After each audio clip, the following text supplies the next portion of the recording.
Hey team, Brian here with another SEO video. Google recently announced that it added a robots.txt report to Search Console, which is great.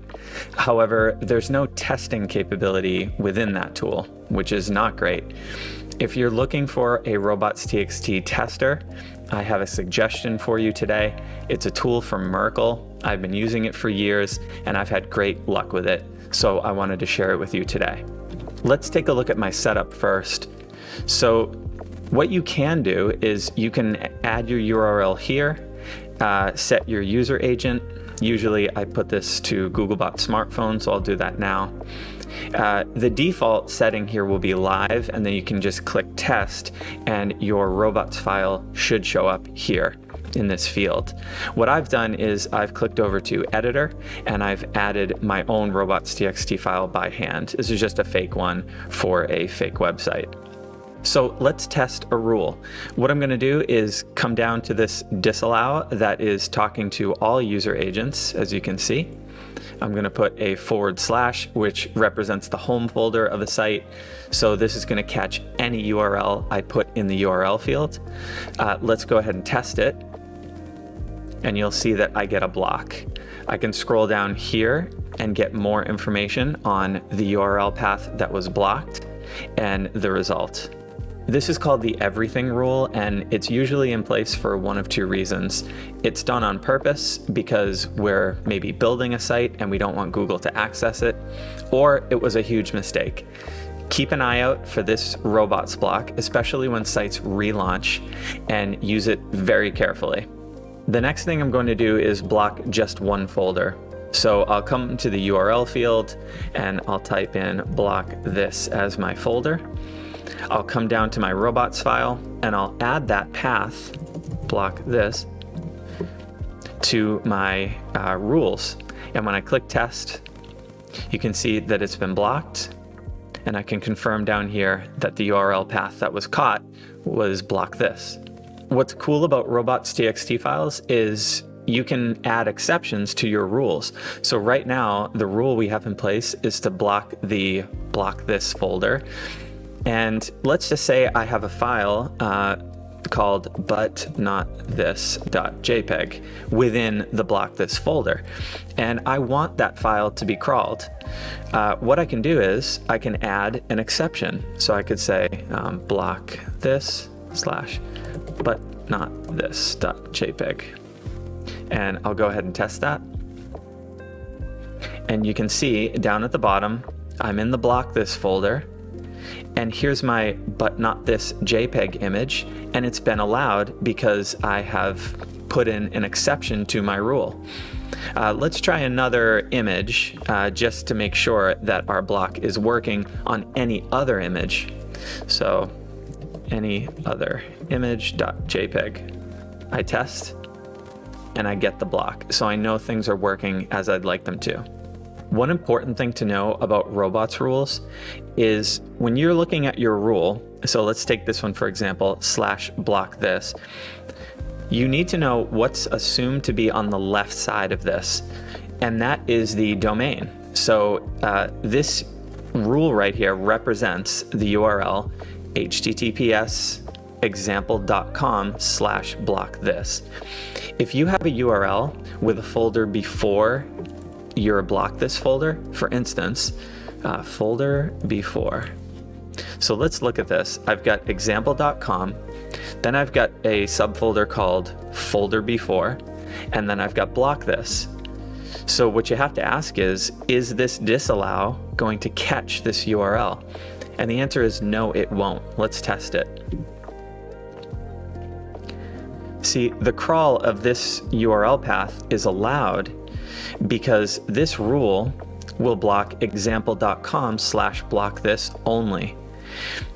If you want to catch this, what you would have to do is update your rule, or you could add a new one. I'm just going to update this. So folder before, and now we should be okay. Let's test. Now we've got the block. Now you might ask, what if we have this block this folder, but there's a lot of different subfolders that could precede it. we have, let's say, 100 different subfolders that could come before the block this subfolder. Are we going to have to write a rule for all 100 instances? And the answer is no, because we have the wildcard character at our disposal, which is really cool. So what I could do is, if I want to catch everything, I can simply use an asterisk, which is a wildcard. So now let's go ahead and test this. And you can see that it caught my folder before / block this. Let's try another folder. So I'll type another folder, and let's take a look at that URL path. And I've got the wildcard in here. This should be blocked, and it is, which is great. Let's just make sure that it's not blocking us when we only have block this, okay? Because there isn't something preceding it. We look good. If we did want to have the block this subfolder blocked, I can just add a disallow or block this. And now I'm blocking the folder on its own, or if something comes before it. Let's test. Now we get the block. Now, if you really want to be super efficient, you could do it this way. So we could take this out, we could come up to our block this rule, and we could add the wildcard right here. Now that's going to block if there's a folder before. As you can see up here in my URL field, I've got another folder preceding block this. Or if we just have block this, it's also going to work correctly. Just be careful with wildcards because it is a catch-all. You definitely want to have the set of URLs that you're working with at your disposal so you can test things and make sure they're working correctly. And the last thing I wanted to point out is the most specific rule wins in a robots.txt file. So up here, we are talking to all user agents, okay? Googlebot image included. But let's say we have a subfolder called block this, but it's got images in it, and we actually want Googlebot image to access those images and crawl them. So what we can do actually is we can say allow. So we're going to put an exception for Googlebot image, and we can say, let's just do the wildcard, block this. So let's read this.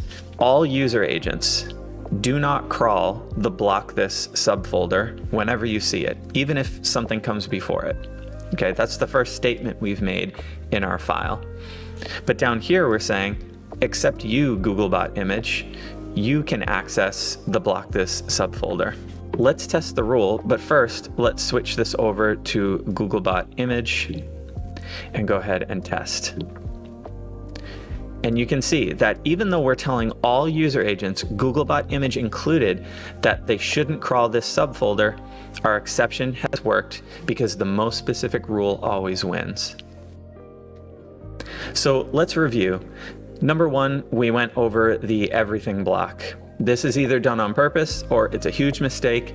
As an SEO, be on the lookout for it and use it very carefully. It's really only should be used in very specific situations. Next, we looked at how to block just one folder. So we put a disallow in place and we just enter that subfolder. You can, by the way, block files and other things as well, but we just focused on folders for this example. We also looked at writing in exceptions. So if you want to block a folder, but maybe you have one file within that folder that you do want to allow the crawl of, you can do that with the allow rule. We also talked about how robots rules are interpreted by crawlers.